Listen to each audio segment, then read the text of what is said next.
Semua orang datang kepadanya, minta ini, minta itu.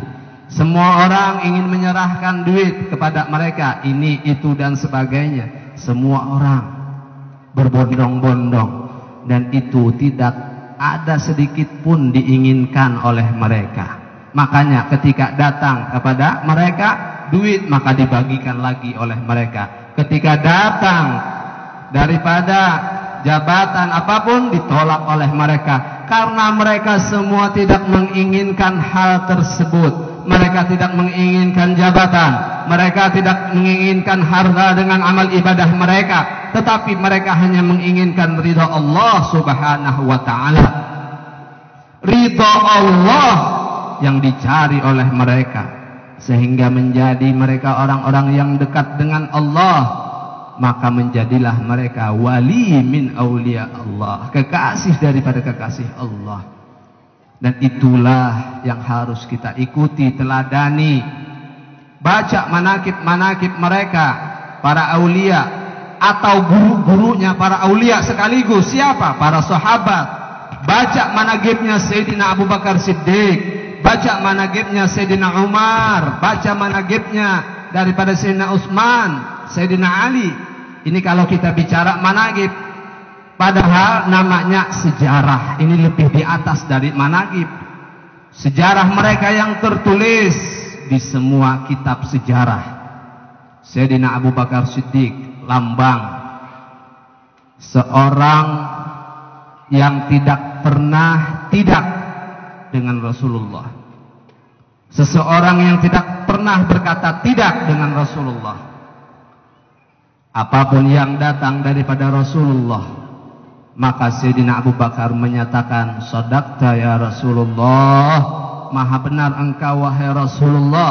Maka ketika Isra dan Mi'raj pun Sayyidina Abu Bakar, ketika orang-orang kaum kafir Quraisy mengatakan, "Wahai Abu Bakar, tahukah engkau dengan sahabatmu Muhammad?" Ujar orang kafir, "Sekarang dia berada di Baitullah, meranyau pandernya. Masa tadi malam dikatakan Isra dan Mi'raj hanya waktu satu malam aja? Kegilaan sahabat ikam tuh, wahai Abu Bakar," ujar orang kafir Quraisy. Maka Sayyidina Abu Bakar mengatakan, "Kalau kabar itu datang daripada kekasihku Muhammad, maka lebih dari itu pun aku percaya." Itulah kedudukan Sayyidina Abu Bakar Siddiq. Kemudian beliau juga pelopor, orang yang sangat dermawan, yang selalu menjadi saingan Sayyidina Umar, tetapi tidak bisa mengalahkan, tidak pernah bisa mengalahkan. Pada satu ketika Rasulullah mengumumkan, "Wahai kaum muslimin, sekarang kita memerlukan dana, duit untuk perjuangan Islam. Mana kontribusi kalian, mana?" Maka berbondong-bondonglah sahabat memberikan hartanya kepada Rasulullah untuk perjuangan Islam. Nang sugih-sugih, mun sugih-sugih dikuraoni kada umpat menyumbang supan lawan Rasulullah. Supan lawan Rasulullah kena pian kada kau bahadapan kena. Duit disimpani aja di dalam bank, di berangkas. Gasan apa duit? Gasan dibawa bulik kah? Gasan dibawa mati kah? Di dalam kubur. Sesungguhnya duit, harta kita yang sesungguhnya itu adalah yang kita infakkan di jalan Allah. Itulah harta kita, itulah duit kita. Sekarang kalau kita tidak menginfakkannya sekarang, kapan lagi?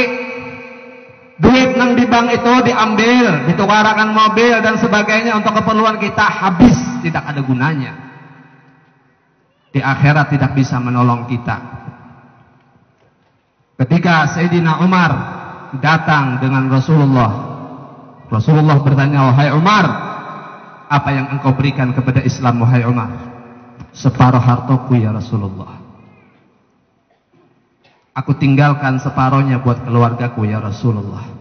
Ujar Sayyidina Umar, "Ini sudah banyak harta aku ini, kada harapan jauh Abu Bakar menangon aku." Maka Sayyidina Abu Bakar datang, "Wahai Abu Bakar, apa yang engkau berikan kepada Islam, wahai Abu Bakar?" Maka Rasulullah menjawab, maka Sayyidina Abu Bakar menjawab, "Allah wa Rasuluh ya Rasulullah, yang aku tinggal semuanya aku berikan ya Rasulullah untuk Islam." Adakah orang sugih kayak itu? Nih Sayyidina Abu Bakar nih kada sugih. Adakah pemimpin yang seperti itu?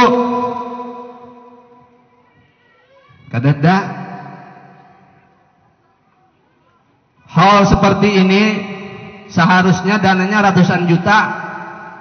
Banyak nang sugih, tapi banyak nang pitih. Pemimpin-pemimpin daerah seharusnya sangat perhatian. 20 juta kada cukup kuroy. Ulun berhadapan aja Pak Bambang ada. Amun kada ada Pak Bambang kena ngalihap. Untuk wali Allah piannya seberatan harus paham seberatan nah. Salah satu keberkahan yang pian dapatkan, mendapatkan rezeki yang nyaman, bahuma yang nyaman di sini itu berkat wali Allah, berkat Al Habib Abdullah bin Alawi. Jadi kontribusi sidin itu walaupun kada terlihat itu sangat besar kepada kita. Itulah wali Allah. Apalagi nang zahir bujur-bujur. Ampel tuh nak bubuhan nang sugih-sugih nang berjual tapih, kopiah, napa-napa tuh. Siapa nang memberi itu, kontribusi siapa itu kalau kada Sunan Ampel? Diakuikah ada itu? Diakui. Bahkan pemerintah nang mengambil duit di situ. Dijadikan apa ngarannya? Cagar budaya kah ngarannya? Diambil oleh pemerintah. Daripada wali Allah, adab kita tidak ada. Walaupun yang di belakang sana yang jauh dari sini jangan ada yang merokok. Kalau ingin hadir di tempat ini jangan ada yang merokok, tolong matikan. Kalau ingin merokok silahkan keluar sana, jangan hadir di sini. Yang di belakang, kalau ada yang merokok, matikan. Kita ini yang mengambil manfaat dengan aulia Allah, kita yang mengambil manfaat kepada para aulia Allah, tapi kita khianat kepada mereka. Kubur-kubur mereka, makam-makam mereka kadang-kadang tidak terpelihara. Coba pian bayangkan rumah pian sendiri, kalau kada pian sapui, kalau kada pian bersihkan, nyamankah kada rumah itu?